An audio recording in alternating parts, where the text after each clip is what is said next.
तो आखिर में मैं हाजी साहब से रिक्वेस्ट करता हूं कि आप जो है हम सभी का मार्गदर्शन करें।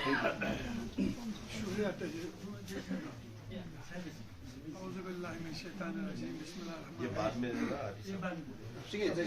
यहाँ पर बैठे हुए हमारे साथी, हमारे बुजुर्ग, हमारे एडवाइजर्स कमल शरगोल के, आप सबको आज जुले और सलाम।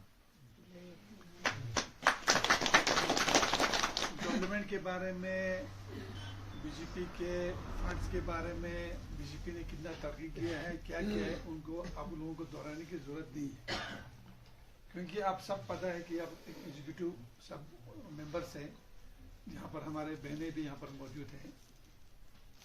हमें थोड़ा इस चीज़ को ध्यान देना है कि भारतीय जनता पार्टी अभी रिसेंटली बाद में आए, उससे पहले जो है हमारे पास कांग्रेस पार्टी थी, उससे पहले हमारे पास एनसी का पार्टी थी।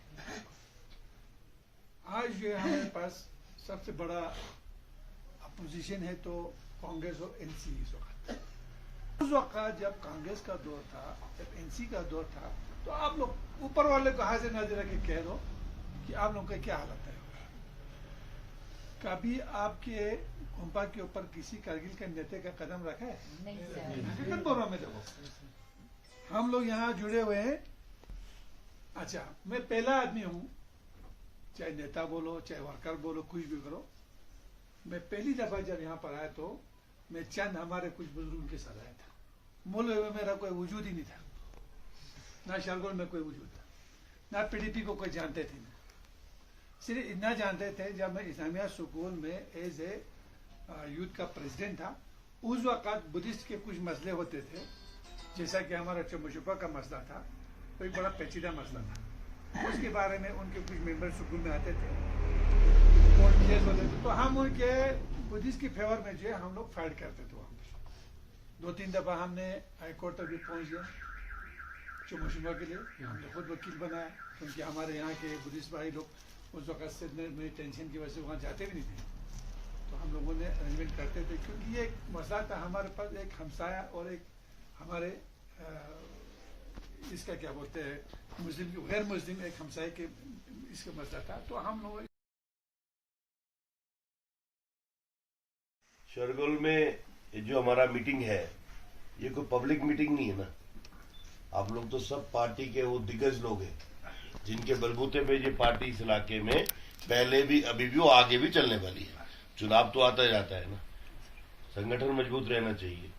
तो आज हमारी खुशकिस्मती है कि हमें शरगोल में आने का मौका मिला, और हमारे बीच में आप सबके हरदिल अजीज नेता, हमारे लेजिस्लेटिव काउंसिल के एक्स चेयरमैन, हमारे बॉस हाजी इनायत साहब हमारे बीच में हैं, जो हमारे करगिल के चेहरा है, करगिल के दिग्गज नेता है, और पूरे इलाके के अंदर पार्टी को कामयाबी दिलाने के लिए काफी मुशक्कत मेहनत कर रहे हैं। हमारे साथ नेशनल लेवल पे भारतीय जनता पार्टी माइनॉरिटी मोर्चा के वाइस प्रेसिडेंट, और विशेष करके यूपी से जो करगिल के लोगों के साथ रूबरू होकर भारतीय जनता पार्टी के प्रति अपना उत्साह बढ़ाने के लिए, योगदान देने के लिए आए हैं, अजमल जैदी साहब। और अभी जिन्होंने बहुत ही तीखे स्वरों में अपनी दिल की भावनाएं आपके सामने साझी की, ऐसे हमारे नेशनल एग्जीक्यूटिव के मेंबर मेरे भाई मौलाना हबीब साहब, आप सबके नेता, हमारा डिस्ट्रिक्ट प्रेसिडेंट अली चंदन, आपका काउंसलर है ना वो। ये कोई हार थोड़ी होती है, ये तो जीत है। और जो हार के बाद भी फील्ड में रहता है वही जीता होता है, जीतने वाला तो कम ही दिखता है। हमारा शेरिंग साहब मंडल प्रेसिडेंट, नूरबू जी हमारे जनरल सेक्रेटरी, कैप्टन ताशी जी, हमारी आचिले संगमाले जुले, अस्सलाम वालेकुम। अभी सभी ने सब डिटेल से बात की है, पार्टी ने क्या किया है, मोदी जी ने क्या किया है, उसके लिए भी बताया है, और काफी हद तक हाजी साहब भी बताएंगे।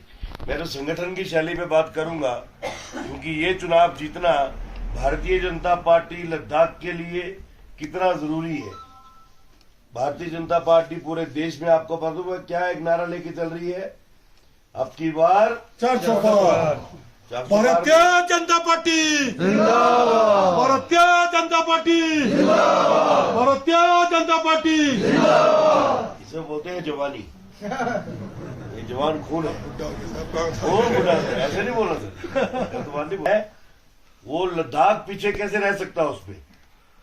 ठीक है, कुछ लोगों ने एक मंसूबा नया रचा है, एक नया कहानी बनाने के लिए एक नई चाल चली है, वोटर्स को गुमराह करने के लिए और ले वर्सेस करगिल एक बहुत बड़ा दीवार खड़ा करने के लिए। ऐसा भारतीय जनता पार्टी का एक एक कार्यकर्ता उसको नहीं होने देगा, क्योंकि हमने एमपी चुन के भेजना है जो लद्दाख की नुमाइंदगी दिल्ली में करेगा, करगिल और लेह की अलग अलग से नुमाइंदगी नहीं करेगा। एक कमरे में करगिल के कार्यकर्ताओं को बिठा देगा, बंद कर देगा, दूसरे कमरे में लेह के कार्यकर्ताओं को बिठा के बंद करेगा और खुद भाग जाएगा।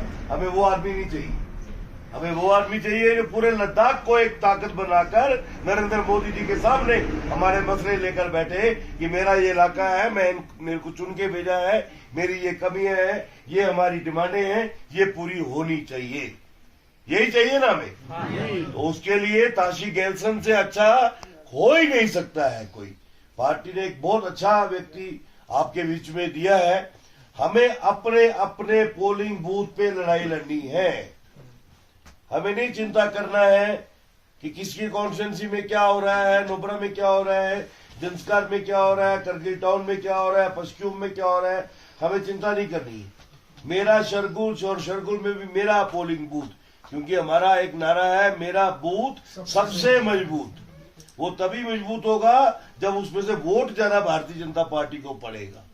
तो मेरा आपसे एक ही निवेदन है, क्योंकि मैं चाहूंगा कि हाजी इनायत साहब के दिशा निर्देश अनुसार ये मीटिंग यहाँ पे समाप्त हो, और जब हम यहाँ से उठ के जाएं एक पूरी ताकत, एक पूरी ऊर्जा लेके, पूरी जोश लेके कि अब ये टीम जो है पूरे इलाके में हर बूथ पे हर घर तक जाएगी और उनको यकीन दिलाएगी कि 20 तारीख को सुबह जाकर कमल के फूल का बटन दबाना है।